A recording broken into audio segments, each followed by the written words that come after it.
Welcome to The Explainer.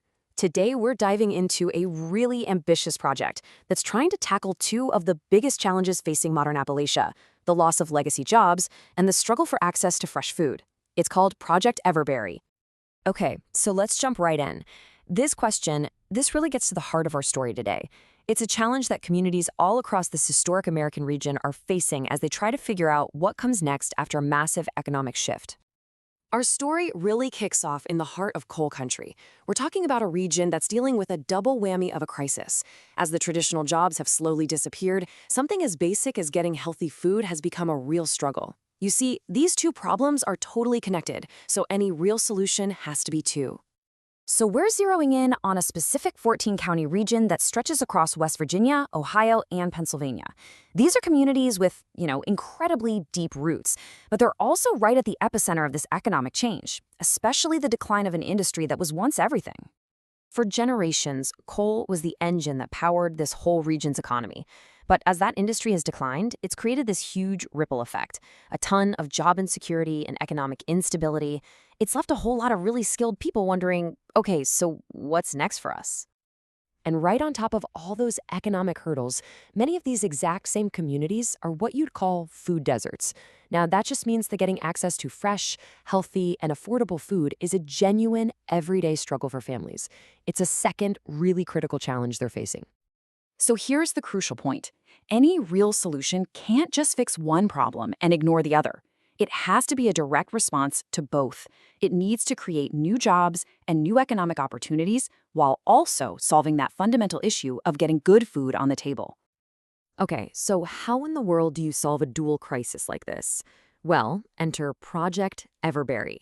It's a pretty ambitious plan that offers a really innovative answer.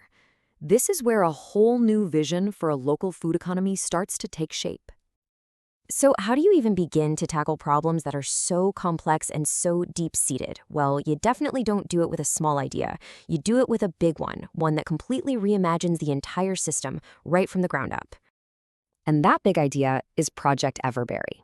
At its core, the mission is to build a modern, resilient, and totally local food system. And the way they're going to do that is by setting up a whole network of sustainable, high-tech food hubs across those 14 counties. Now, we're not talking about your traditional farms here. These things are more like integrated innovation centers. Think vertical farming, so you can grow way more produce in a lot less space, and have it all powered by renewable energy. But it's about more than just food. These hubs are also designed for community education and job training, making them a true local resource. An idea this huge? Well, you just can't pull it off solo. It takes a real powerhouse coalition, bringing together all kinds of different expertise from different sectors to actually make the idea a reality. And the team they've put together is seriously impressive. You've got the nonprofit lead, Grow Ohio Valley, really driving the mission forward.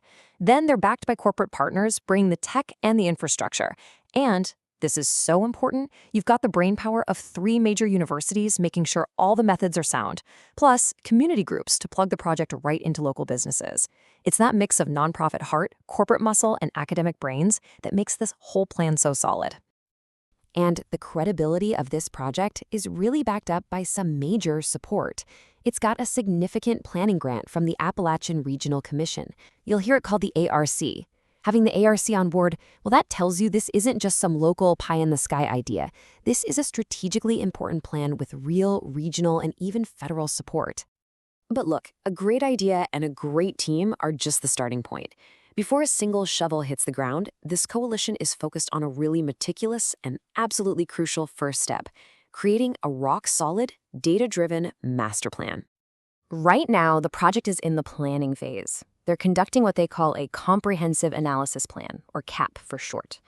This is all about doing the homework first, making sure that every single decision is backed by deep research and a clear understanding of what the region actually needs.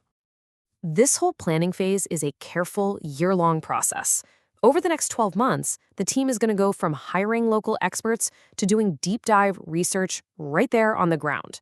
The end goal is to pull all that learning together into one single, unified master plan to present to the ARC. It's all about measure twice, cut once. And this process is incredibly structured.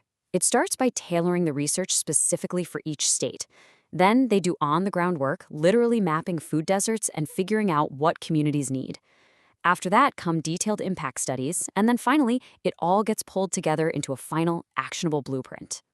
So, after all this planning, what does success for Project Everberry actually look like? I mean, how do you even measure the true impact of something that's meant to be this transformative?